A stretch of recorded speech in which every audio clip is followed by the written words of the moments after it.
اللہ نے انسان کو دو قسم کی عقلیں دیں، ایک عقل معاش ہے اور ایک عقل معاد ہے۔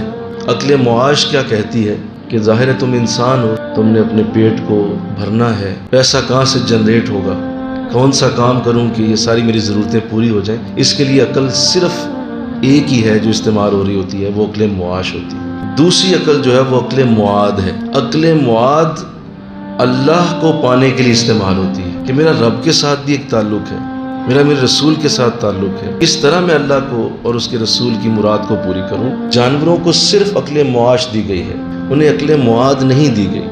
یہ عقل صرف ایک اللہ کی خاص الخاص مخلوق کو حاصل ہے اور وہ حضرت انسان ہے۔ یہ عقل جب استعمال وہ کرتا ہے تو اللہ اس عقل کے ذریعے اسے پھر دین کے نئے نئے منصوبے عطا فرماتا ہے، وہ دین کی بہت بڑی بڑی شاخیں کھول دیتا ہے۔ اب افسوس کی بات یہ ہے، اپنے آپ کے لیے تو ساری زندگی گزار دی کہ کسی طرح دنیا بن جائے، لیکن افسوس صد افسوس